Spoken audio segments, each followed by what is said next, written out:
Thank you. Thank you everybody for coming.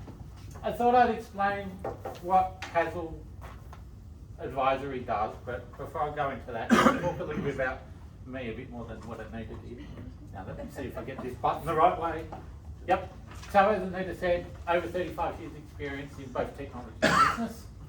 So I started my career as a guy in the Commonwealth Bank doing bank telling stuff and all that type of thing, did various other roles. And before I started really branching out into providing consulting technology type advice to various people.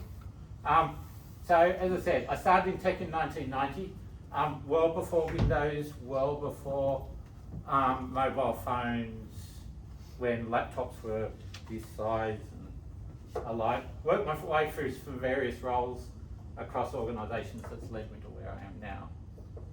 Very important because I find that that experience has allowed me to do what I do now for people.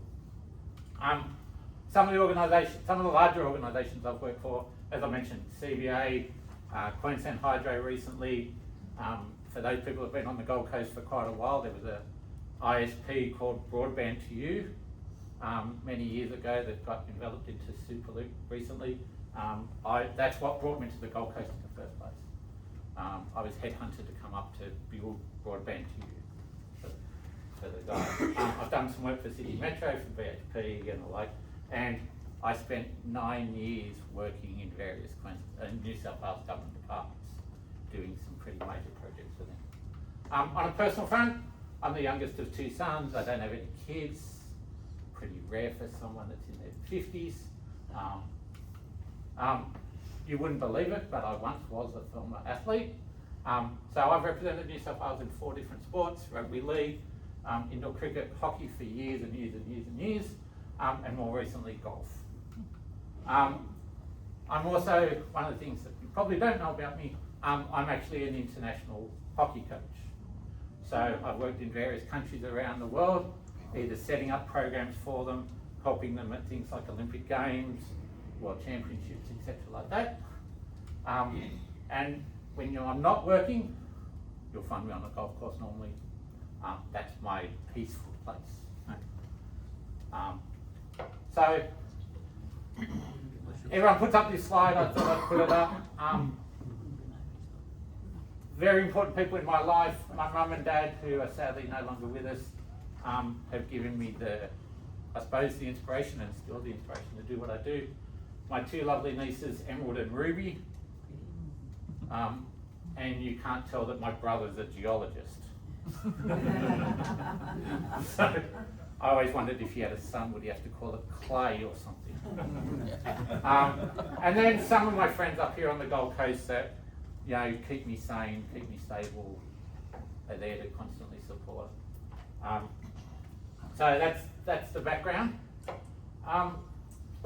So Pazla Advisory, I thought I'd just put this slide up because it's what I've been asking people recently about. Do they understand the difference between an advisor and a salesperson? And they are very different things. I'm not going to put sales guys down because they've got a job to do and they do an important job. But me as an advisor, and one of my main principles across what I do for work is I become a partner in someone's business. I'm not a full-time partner in their business, but I've always got the customer's best interest in my number one thought. So I'm not trying to sell you anything. In fact, Pazla Advisory doesn't sell anything at all, apart from me and my brain and my knowledge. So I don't go and sell you the IT system. I don't go and sell you a piece of software. I don't support the software. You know, that's where Glen comes into events and other technology people. My job is to help business owners who don't have a good grasp of technology and advise them on what they should do next. So these comments have come out of what people are telling me. So this isn't my words, this is customers and people I talk to that say, oh, I had a sales guy come and tell me this, or I had someone come and I had someone that wanted to give me an opinion. So there's a difference here, and it's important to know the difference because, as I said, I'm not the sales guy, I'm the advice guy. So what is Pazla Advisory? As I mentioned, it's an advising company that really tries to empower technology through business. So what does that really mean? It really means that we sit down and talk to you, understand your business, what you want to achieve out of your business, how your business does its work to then match the technology to it. We'll give you the advice, we'll go and find it all for you, and we'll go through that process in a bit more detail. But it's important to realise that we're not salespeople, we're about providing the advice, listening to you. So why Pazla? Really weird name. Most people go, what the hell? So I thought I'd mention it. So as I mentioned about my parents before, respect for my mother, lovely short little Greek woman that would never shut up. So Pazla is the Greek spelling for puzzle, which ties into the next point. My father was a jigsaw nut. He would do them all the time. So it's that putting that pieces together type scenario. My father was also a watchmaker, and I can remember as a kid watching him pull apart pocket watches and putting them back together, and I was amazed by it. Still am amazed by watching it. And then I suppose the third real pillar is we like to help businesses and individuals fit the pieces together. So it's technology focused mainly. We'll do a bit of business focus along the way, because often if you want to implement new technology, there's a business impact to it as well.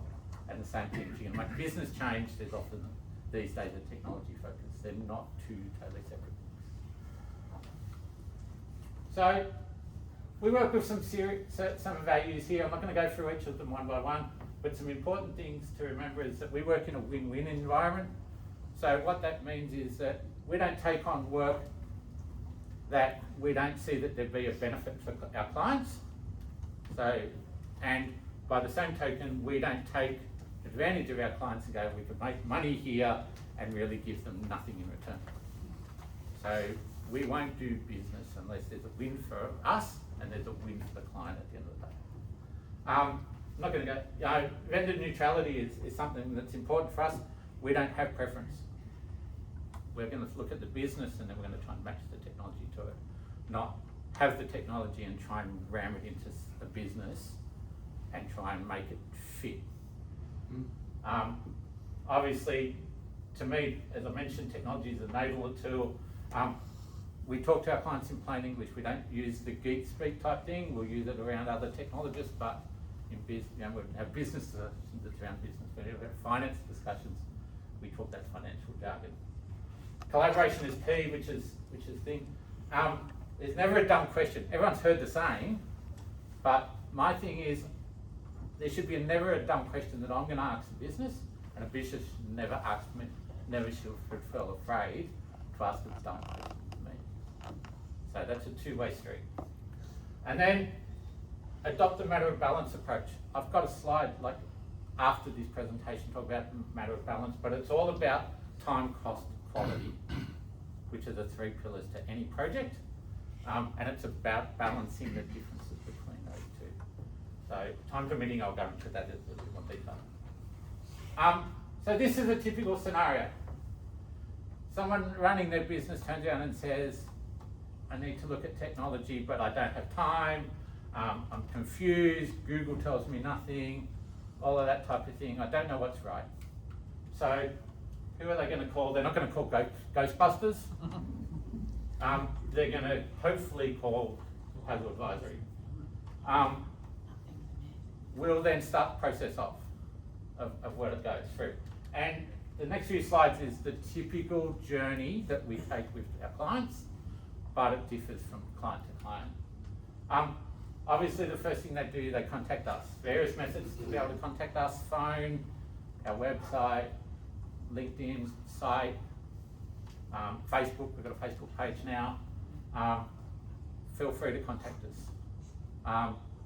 Anyone that contacts us, obviously via the website, there's a button there to do an intro session, and that's 30 minutes, and I'm not strict on the 30 minutes, it can go a bit longer if it needs to, and it's complimentary, there's no cost to it. So it's to get a really broad high level of what you want and what you're looking for.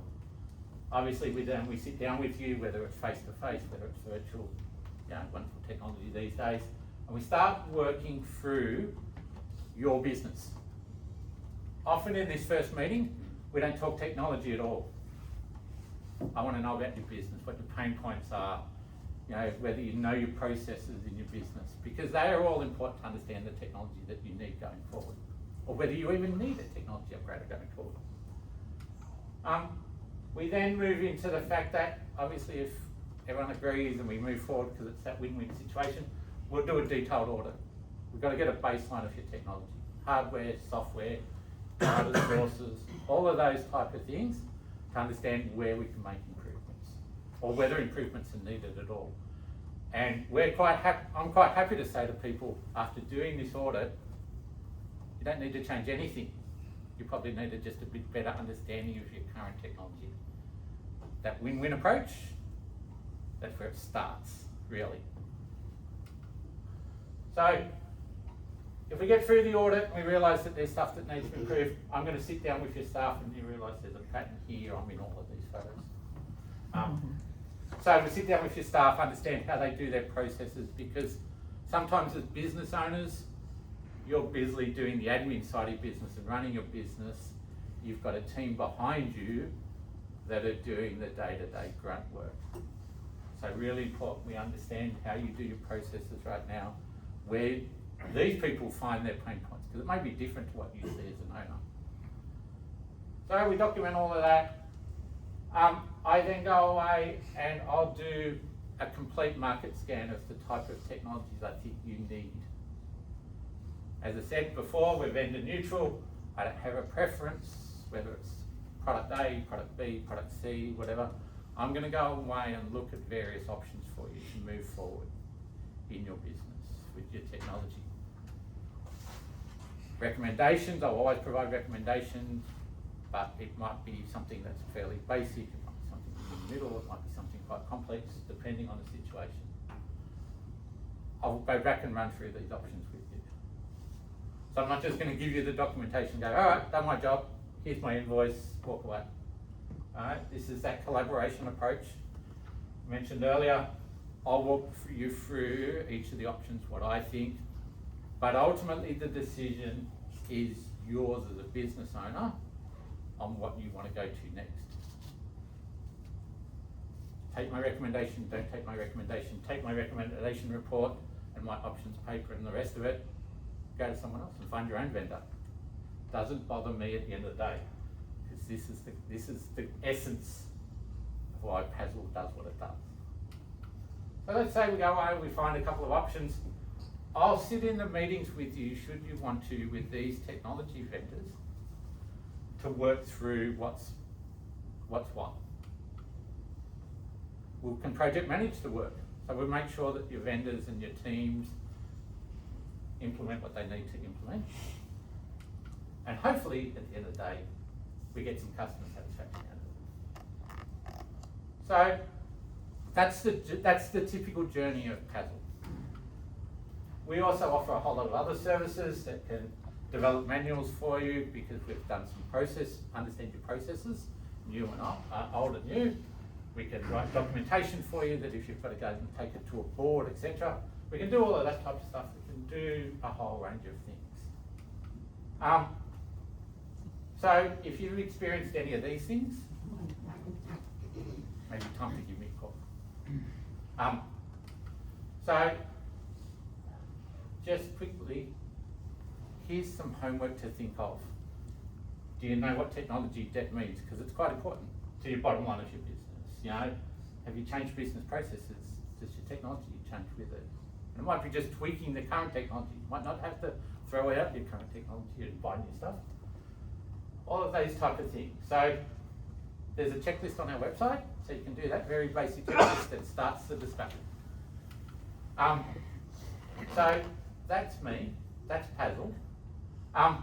So thank you for your time. If you scan the QR code with your phone, whatever device, you'll get links to me, all my pages, you'll get my phone number and all that thrown into it. But thank you very much. If anyone's got any questions, you're welcome to me now, or I'm going to go down at Urban afterwards and we can sit down and have a chat. Feel free to give me a call at any time.